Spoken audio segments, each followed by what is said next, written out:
Hi everyone, welcome back to our unscripted life. Karthika మాసం special వీడియోతో మేము ముందుకు వచ్చాం. సో చాలాసార్లు గిరి ప్రదక్షిణ చేశాం, కానీ కార్తీక పౌర్ణమి రోజు అరుణాచల గిరి ప్రదక్షిణ చేసే అదృష్టం భాగ్యం దొరికింది మాకు. సో మా ఫ్యామిలీ అంతా గిరి ప్రదక్షిణ స్టార్ట్ అయ్యాము.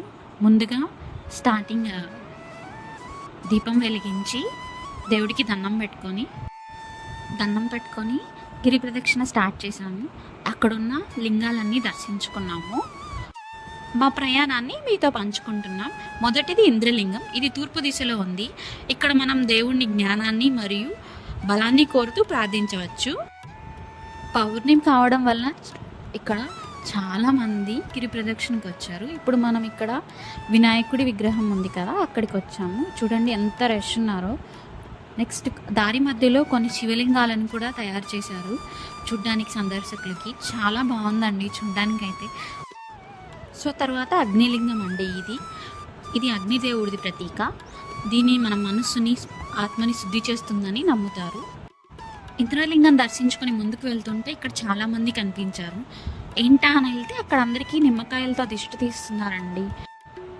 మేము వెళ్ళి వాళ్ళ దగ్గర దిష్టి తీయించుకున్నాము. ఎంతమంది ఉన్నారంటే అంతమంది ఉన్నారండి అక్కడ. మీరు కావాలంటే చూడొచ్చు. అక్కడ కింద ఉన్న నిమ్మకాయలు చూడండి, ఎన్ని నిమ్మకాయలు ఉన్నాయో. మీరు వచ్చినప్పుడు మీరు కూడా దిష్టి తీయించుకోండి. ఇది గుడి ముందే తీస్తున్నారు కాబట్టి మీరు దిష్టి తీయించుకున్న తర్వాత లోపలికి వెళ్ళి అమ్మవారిని దర్శించుకోండి. సో మిగతా మన ప్రయాణాన్ని స్టార్ట్ చేద్దాం.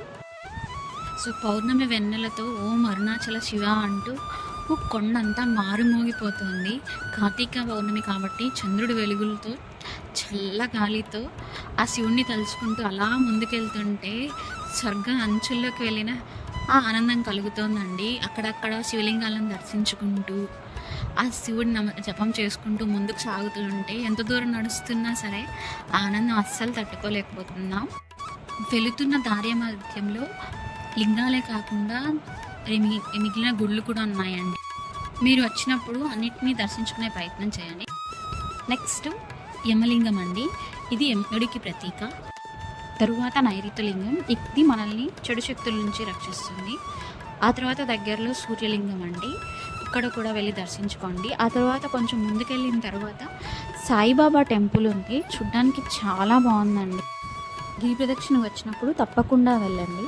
చాలామంది అక్కడికి వచ్చి విశ్రాంతి తీసుకుంటున్నారు. కొంచెం ముందుకు వెళ్ళాక వరుణలింగం. అక్కడ నుంచి కొంచెం ముందుకు వెళ్ళాక అర్ధనారీశ్వర టెంపుల్ వస్తుంది. అక్కడికి వెళ్ళి దర్శించుకోండి. చూడడానికి చాలా బాగుంది. చాలామంది వెళ్ళారు అక్కడికి. దాని నుంచి మనం కొంచెం ముందుకు వెళ్ళిన తర్వాత వాయులింగం కనిపిస్తుంది. అక్కడ నుంచి కొంచెం ముందుకు వెళ్ళిన తర్వాత మనకు చంద్రలింగం ఉంటుందండి. వెళ్ళి దర్శించుకోండి. తర్వాత అలాగే మన ప్రయాణం ముందుకు సాగుతుంది.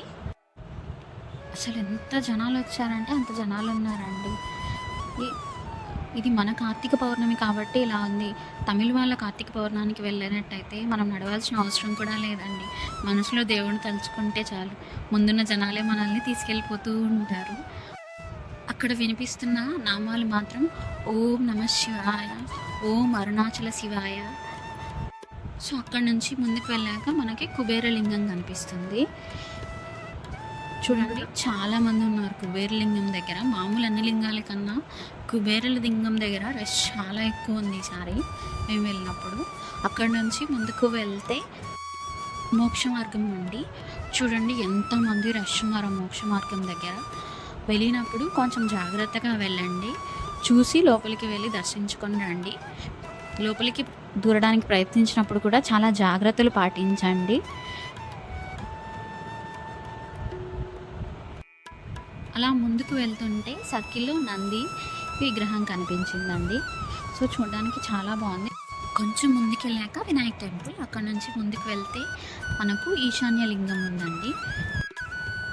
ఇవి మేము దారి మధ్యలో తీసిన కొన్ని ఫోటోలు అండి. వీడియో అయితే తీయడం కుదరలేదు కాబట్టి లాస్ట్లో యాడ్ చేస్తున్నాను. ఇదంతా మేము రాత్రి గిరి ప్రదక్షిణ చేస్తున్నప్పుడు మెడిల్లో చూసిన సన్నివేశాలు మీతో షేర్ చేసుకోవాలనిపించి చివరిలో యాడ్ చేశాను. గిరి ప్రదక్షిణ పూర్తి చేసుకొని పొద్దున్నే క్యూలోకి వచ్చానండి. 6 గంటల దాకా క్యూలో వెయిట్ చేసాం. ఆ తర్వాత లోపలికి పంపించారు. సో లోపల కొన్ని సన్నివేశాలు మీతో షేర్ చేసుకోవాలని చెప్పి వాటిని కూడా వీడియో తీశాను. చూడడానికి చాలా ప్రశాంతంగా అనిపించింది. రాత్రి అంతా మేము అంత నడిచినా సరే ఆ అలసట అంత తెలియలేదు, కానీ గుడిలోకి వెళ్ళగానే మొత్తం మర్చిపోయాము. ఇది గుడి లోపల ఉన్న నందీశ్వరుడు అండి. సో క్యూ కొంచెం కొంచెం మెల్లగా ముందుకు వెళ్తుంది. లోపలికి వెళ్ళిన తర్వాత ఇక్కడ మాకు టెంపుల్ నమూనా కనిపించిందండి.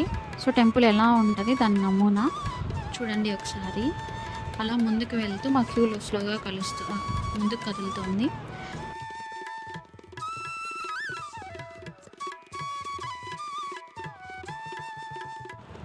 మా దర్శనం కంప్లీట్ అయిపోయింది. అక్కడ ప్రసాదాలు తీసుకొని తినేసామండి.